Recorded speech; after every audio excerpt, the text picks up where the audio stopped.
Au sommaire ce mois-ci, Laure Gomez, une artiste sous le tigne qui nous présente son travail.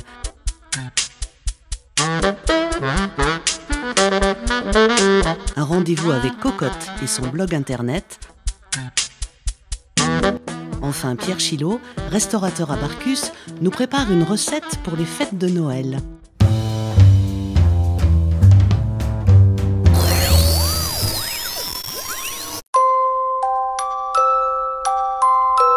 Illustration, fresques murales, peinture, dessin, entrons dans l'art de Laure Gomez.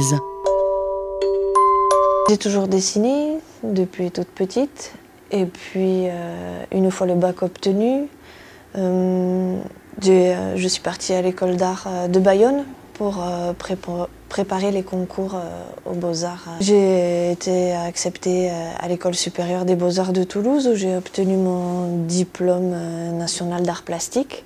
Et ensuite, j'ai commencé à envoyer mon portfolio à des maisons d'édition. Pour ce livre, en fait, j'ai réalisé un personnage et je l'ai soumis à un forum d'auteurs-illustrateurs. Et Catherine Lateux m'a contactée parce qu'elle avait flashé dessus. Et elle a décidé d'écrire une histoire en une semaine. J'avais envie qu'il ait un petit côté rétro, donc il fallait que ce soit des couleurs un peu jolies. Et en même temps, il n'en fallait pas trop, donc j'ai utilisé également des vieux papiers. La technique, ce sont des collages, en fait, différents papiers que j'assemble. Alors il y a un peu de tout, il y a du papier canson, il y a des vieux papiers que je trouve dans des vieux livres. Voilà, c'est un assemblage de papiers différents que je colle ensuite et sur lesquels je dessine. Comment est un livre? En fait, ça dépend. Quelquefois, c'est les auteurs qui me contactent avec une histoire qu'ils me soumettent. D'autres fois, c'est des personnages que je crée et qui séduisent des auteurs. Et en fonction, ils arrivent à écrire une histoire dessus. Déjà, si le projet n'est pas encore accepté dans une maison d'édition, avec l'auteur, on prévoit d'abord de réaliser 2 ou 3 illustrations, plus la couverture pour le soumettre. Alors il m'arrive de travailler sur commande. Après, à d'autres moments, je réalise par moi-même des illustrations que j'encadre par la suite pour le plaisir aussi. En fait, la mairie de Tardès m'avait déjà contactée pour réaliser des dessins sur le mur de l'école publique. Et ensuite, ils ont souhaité habiller le mur du couloir qui rejoint la place centrale avec le parking arrière. Il s'agissait de réaliser des personnages qui allaient et venaient du marché. Et donc, j'en ai créé sur papier à peu près 18 ou 20, toutes générations confondues. Non, ils ont validé le projet et du coup, j'ai commencé, comme les personnages, il fallait les réaliser grandeur nature. Il y a eu un travail en amont où j'ai installé du papier calque sur lesquels j'ai vidéo-projeté les personnages à l'envers pour pouvoir les réaliser ensuite sur le mur. Parce qu'en fait, il n'y avait pas assez de recul entre les 2 murs sur place pour pouvoir faire ça. Pour cette fresque-là, il a fallu 10 jours de travail. Après des retours, c'est vrai que quand je l'ai réalisé, il y a énormément de monde qui est passé parce que c'est quand même un couloir assez fréquenté. Et du coup, c'était assez rigolo de discuter, de voir les réactions des gens, de discuter avec eux. En fait, quand je commence à dessiner, je ne me pose pas la question de savoir s'il y a plus une technique qu'une autre qui irait mieux. Je le fais au feeling. Pour un livre, si j'ai envie d'utiliser du collage, j'utilise du collage. Si je préfère le faire en noir et blanc, c'est en noir et blanc. Ça dépend aussi du public visé, mais après, j'aime toutes les techniques. J'aime l'aquarelle, j'aime le feutre, la peinture, le fusain. Ça dépend de l'instant, ça dépend du sujet, du support. De l'envie. Pour les fêtes de Noël cette année, j'ai été contactée par l'Union commerciale de Mauléon pour réaliser des illustrations sur les vitrines des commerçants. Concrètement, j'arrive chez le commerçant avec des dessins que j'ai préparés à l'avance et que je lui soumets. Pour un dessin de vitrine, je mets entre une demi-heure et 40 minutes. Alors j'avais fait plusieurs essais.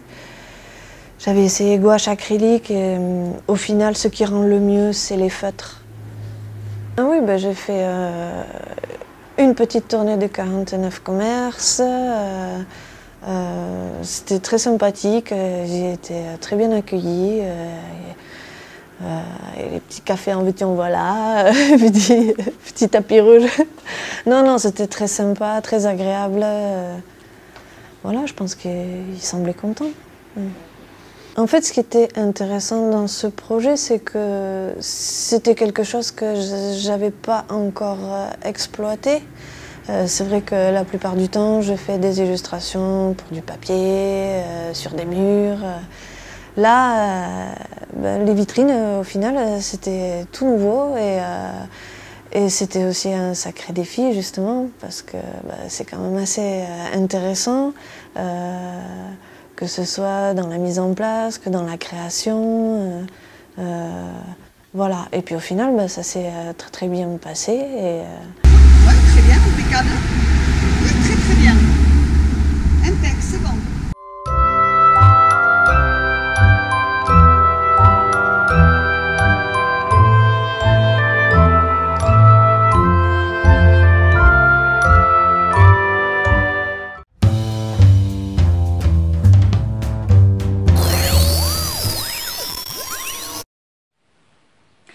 Bonjour tout le monde, bienvenue sur la bibliothèque de Cocotte Ayant, notre Rencontre avec Roxane Jamboué, une jeune blogueuse qui nous emmène dans son univers.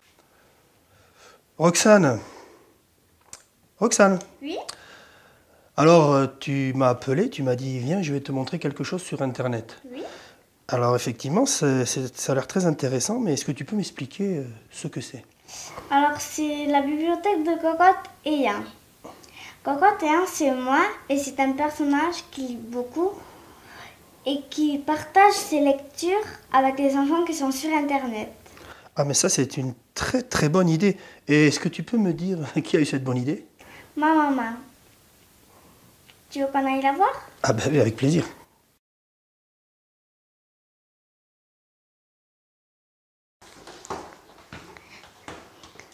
Maman! Oui? On peut venir? Ben oui, Roxane.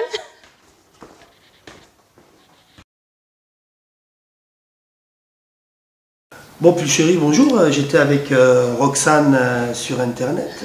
Elle m'a montré la bibliothèque de Cocotte. J'ai trouvé l'initiative très intéressante. Il paraît que c'est ton idée. Est-ce que tu peux te présenter, nous en parler un peu? Effectivement, donc je fais faire la bibliothèque de Cocotte. Il faut dire que je vis à Binche depuis maintenant plus d'une dizaine d'années, puisque je suis mariée à un Basque, donc j'ai la chance de vivre dans le plus beau pays de France, les Pyrénées-Atlantiques. Et puis voilà, donc je suis donc Pulchérie Jamboué, de mon nom d'épouse. Et je suis écrivain et je travaille beaucoup aujourd'hui pour le livre, pour la lecture des enfants. C'est-à-dire que je n'écris pas non seulement des romans, des poésies comme j'ai l'habitude de faire, mais depuis, je crois, 5-6 ans, sinon plus même, je m'attelle à faire aimer la lecture aux enfants. Et ça a l'air de bouillonner un peu d'idées dans ta tête. Est-ce que tu as d'autres activités? plein. J'ai plein d'activités, ça n'arrête pas. Parce que lorsque je sors d'une activité, je ne suis même pas encore sortie que j'en ai déjà une autre. Mais ce qu'il faut dire, c'est que toutes mes activités tournent autour du livre. D'accord? Donc on part du fait que je suis écrivain. À côté de ça, j'ai créé mon livre, Mon Droit, qui est une association à but humanitaire, donc non lucratif, qui a pour but de venir en aide aux enfants nécessiteux du Gabon, non seulement sur le plan physique, mais également sur le plan éducatif également, parce que je fais dans l'éducation populaire. Voilà. Donc, ça fait que je mène plusieurs ateliers parce que je fais partie de ces gens qui pensent que pour changer les choses, pour l'avenir des enfants, tout changement commence par l'éducation. L'éducation, c'est la première porte. Et vraiment, je me bats tout autour. Donc, en écrivant, en menant des ateliers, parce que le tout, ce n'est pas d'écrire. Le tout, ce n'est pas non plus d'apporter des livres aux enfants comme je le fais, parce que là, par exemple, en ce moment, je suis en train de collecter des livres un peu partout dans la France. Une fois ce sera prêt, j'emmènerai un conteneur au Gabon pour créer les bibliothèques. Le tout, comme je dis, ce n'est pas seulement d'écrire les livres ou encore de créer des bibliothèques, mais c'est de mener des activités qui font à ce que les enfants aient le plaisir et l'envie, n'est-ce pas, de lire. Donc c'est un peu ce que je fais. Et donc, comment c'est perçu au niveau des enfants? Mais très bien. Très bien déjà pour Cocotte. Elle lit beaucoup, elle adore ça aujourd'hui, ce qui n'était pas le cas avant. Et depuis que la bibliothèque de Cocotte ayant passe sur Internet également, il y a des amis qui m'appellent pour dire vraiment, plus chérie, c'est très bien parce que nos enfants aujourd'hui s'intéressent. Et je pense que moi, j'ai répondu, mais la personne qui pourrait vraiment mieux répondre, c'est Cocotte elle-même. Oh, lui demander. Oui, tout à fait. Oh. Et où elle est? Elle est partie où là? Cocotte! Cocotte! Coucou tout le monde, je suis revenue dans ma chambre.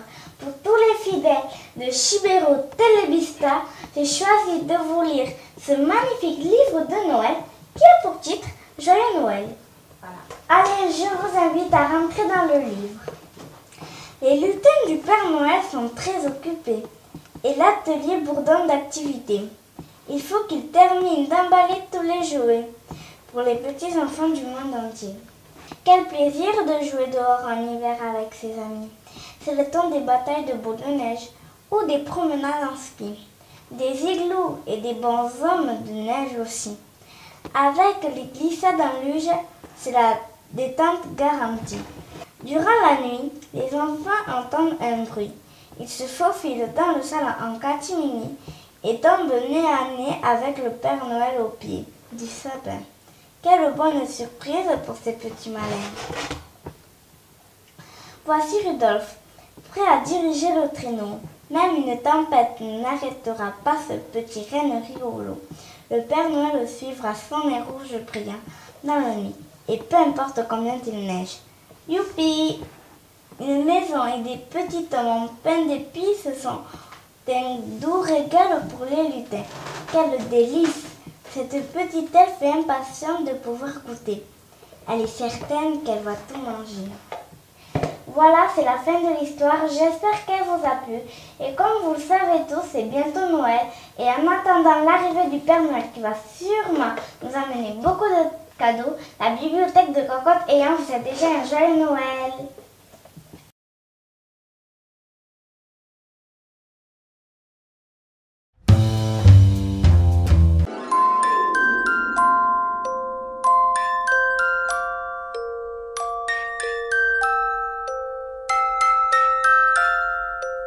Rendez-vous à l'hôtel-restaurant Chilo à Barcus.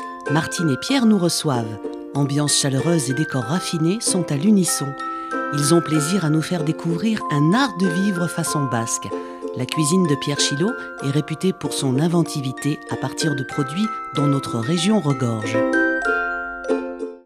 Mais bon, c'est la période de Noël et je me suis dit, bon voilà, on va essayer de faire un petit menu de Noël assez simple à réaliser pour les gens qui ne sont pas trop initiés, voilà, et en leur donnant quelques petites astuces. Et voilà, alors je vais vous faire une épaule d'agneau farci avec quelques riz d'agneau. Ensuite, on va vous faire un foie gras et un petit dessert, voilà. Comme ça, vous aurez le menu complet pour les fêtes de Noël et je pense que vous allez arriver à le réaliser. Là, vous avez une épaule non désossée. Celle-ci, je l'ai désossée, mais ça, vous pouvez le faire désosser par votre boucher. Vous y mettez un peu de sel et de poivre. Voilà. Et ensuite, j'ai fait un petit beurre. Alors, c'est un beurre qui est composé d'ail, de persil et un peu de chapelure. Voilà. C'est tout simple. Vous passez ça dans un petit mixeur et vous badigeonnez un peu votre épaule d'agneau avec ce beurre. Ça va, en plus, y amener un peu de gras. Parce qu'on dit toujours que l'agneau est sec, mais c'est faux parce que l'agneau n'est pas sec. Le problème, c'est une histoire de cuisson aussi. Alors, après, j'y mets quelques petits riz d'agneau à l'intérieur. Voilà. C'est tout simple. Alors, la petite astuce pour qu'on ne soit pas embêté pour l'épaule d'agneau. Alors là j'enroule, je roule mon épaule d'agneau dans la crépine de porc. La crépine de porc, c'est pareil, vous allez la trouver chez le boucher. Et la crépine de porc, en plus, ça permet toujours pareil, de ne pas sécher la viande.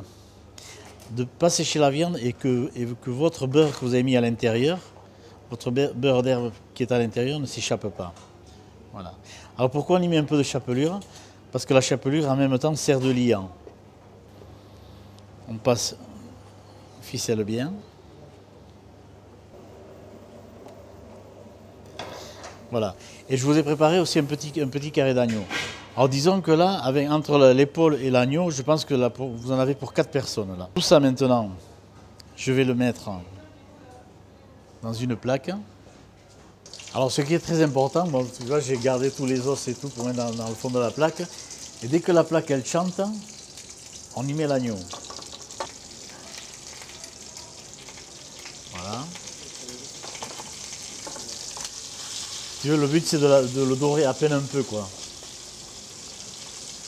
Mais il faut absolument qu'avant de le passer au four, il faut que ça chante. Je vais le passer au four à 180 degrés pendant, disons, 15-16 minutes. Bon, alors tu vois, avec l'agneau, on va faire juste une garniture, on va faire une pomme de terre au lard. Une pomme de terre au lard, c'est tout simple. Voilà. Tu incises un peu la pomme de terre. Pas jusqu'en bas. Hein. Ici, je talonne à peine un peu pour qu'elle ne tombe pas. Et ensuite, je mets une tranche de lard dans chaque intervalle. Alors toujours le même problème, c'est qu'à chaque fois qu'on met du lard, c'est pour que ça ne soit pas trop sec, quoi. Voilà, un peu de sel, un peu de poivre.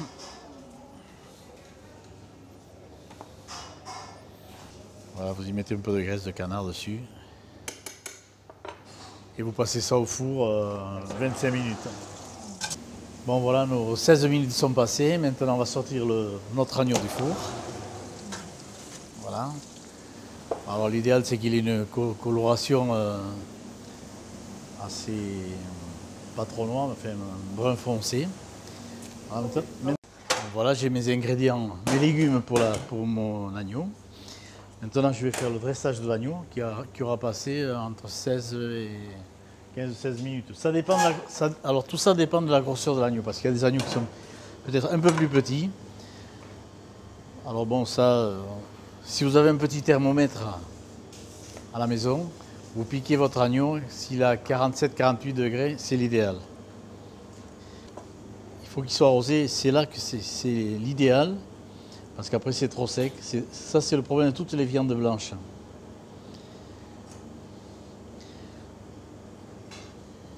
Vous avez vu là, il est rosé.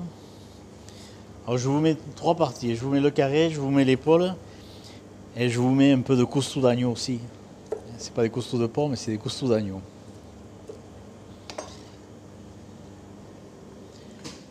C'est comme les pommes de terre, c'est très facile à faire. Voilà. Je vais vous mettre 2 petites carottes pourpres. La carotte pourpre, c'est les carottes noires. On appelle ça carotte pourpre. Bon, on en trouve un peu partout maintenant. Hein.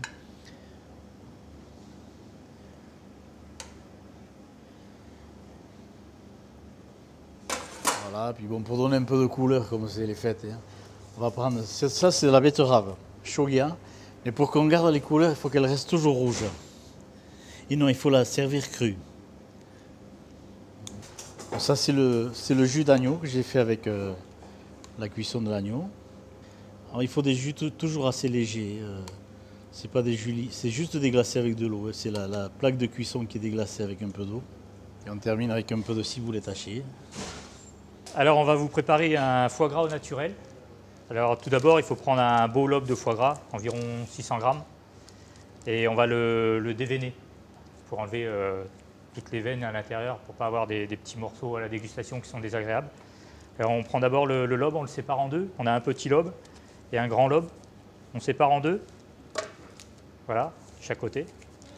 Ensuite, dans tous les lobes de foie gras, c'est toujours la même chose. Il y a toujours une veine centrale qui part après, qui s'étend. Donc on fait une petite incision au départ et on écarte en suivant les veines. Voilà, tout simplement. Par contre, il faut avoir un foie gras qui soit à température. Faut le sortir un petit peu à l'avance du frigo, sinon c'est plus difficile à travailler. Donc on passe une pointe de couteau, délicatement, en suivant bien les veines. Voilà. Enfin, on récupère les veines et on pousse tout doucement. Voilà, comme ça. On soulève la veine là, et on tire délicatement dessus. Voilà. Alors ce foie gras, il vient de Barcus, de la ferme Uartia, qui est un très très bon foie gras. Et on en fait régulièrement ici, nous, soit en naturel, soit aussi on le fait, on a fait une petite variante cette année, on a fait un peu fumé à la sure de café. Et donc c'est un peu original, ça change un petit peu. Mais là, nous, on va vous le faire au naturel. Donc maintenant, on se retrouve avec un foie gras qui est déveiné et qu'on va pouvoir assaisonner. Alors on assaisonne en général à 10 grammes de sel au kilo et 5 grammes de poivre au kilo. Et nous, on rajoute un peu de poivre concassé. Bon là, j'ai pas pesé, je vous l'ai fait, mais si vous voulez être précis, c'est 10 grammes de sel et 5 grammes de poivre. Ensuite, on reconstitue je vais d'abord saler aussi l'autre face.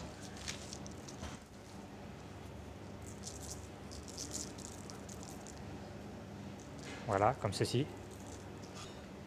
Et là, je reconstitue le foie gras. Voilà. Comme ça. Et je remets le petit lobe par-dessus. Voilà, comme ça. Ensuite, on va prendre un papier film. Voilà. Alors, je fais exprès de ne pas le couper ici pour avoir une attache. Je le mets dessus. Et là, le plus important, c'est le démarrage. Il faut absolument bien le serrer au départ, pour pas qu'il y ait d'air dans le... Donc on serre bien et en même temps, on chasse l'air de chaque côté. Comme ça. Voilà. Voilà, comme ça. Là, je taille le film. Voilà. Et là, je continue bien à serrer, tout en roulant. On serre et on roule. Voilà. Ensuite, on pince de chaque côté et on roule pour avoir un beau rouleau bien net. Voilà. Ensuite, je fais un nœud de chaque côté. Alors, si vous n'arrivez pas à faire le nœud, vous mettez une ficelle. Ça fera le même résultat. Donc, j'ai plongé le foie gras départ eau froide dans une casserole. Et dès que l'eau est à 80-85 degrés, on retire. Alors, si on n'a pas de thermomètre, on fait à la première ébullition. On retire du feu et on laisse par contre, ce qui est très important, c'est de se refroidir dans le liquide. Alors, moi, j'ai mis de l'eau, mais si on veut le parfumer plus, on peut mettre du bouillon de volaille ou du bouillon de bœuf. Voilà. Donc, voilà ce que ça donne à peu près le lendemain ou le surlendemain, comme vous voulez. Un beau rouleau avec alors la graisse, soit vous la laissez, soit vous l'enlevez. Moi, je trouve que de la laisser, ça donne un petit peu de cachet, c'est plus joli. Ensuite, on taille des tranches. Alors, je laisse volontairement le film pour tailler, c'est plus facile. Par contre, oui, un couteau bien chaud, trempé dans l'eau bien chaude. Et surtout, pensez à bien enlever le film. Voilà. Et ensuite, pour le dressage, on a préparé un petit caramel de pâte charan. C'est uniquement du pâte charan réduit comme un sirop, en fait. Donc ça fait voilà, comme un sirop.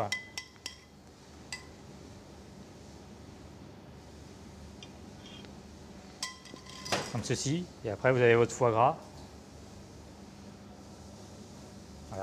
Donc dessus, on rajoute un peu de poivre, toujours. Alors vous pouvez mettre du piment d'Espelette aussi si vous voulez. Un peu de fleur de sel. Voilà.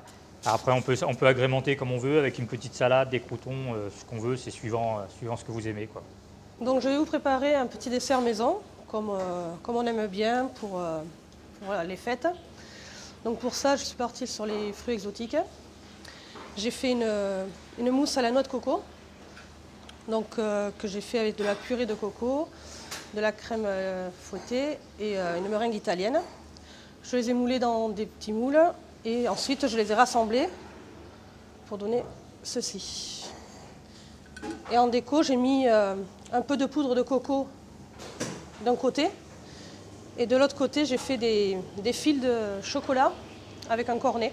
J'ai fait fondre du chocolat avec un cornet et j'ai décoré comme ça pour amener un peu de croquant à cette mousse. Ensuite, j'aime bien marier la noix de coco avec l'ananas. Donc j'ai caramélisé des ananas frais avec du sucre. Je les ai flambés au rhum. Voilà. Donc l'ananas va aussi ramener un peu de sucre à la noix de coco. C'est un dessert qui est vraiment pas trop sucré. On fait attention de nos jours à faire des desserts plus doux, moins sucrés.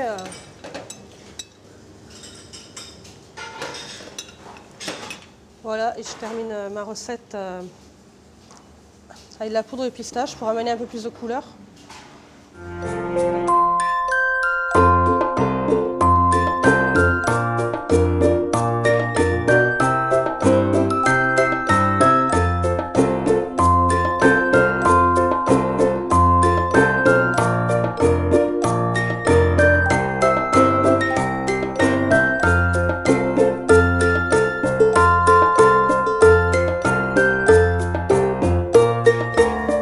Bon, je souhaite de très bonnes fêtes à Chibero Telebista et à tous ses auditeurs. Et merci. Bonne fête. Bonne fête.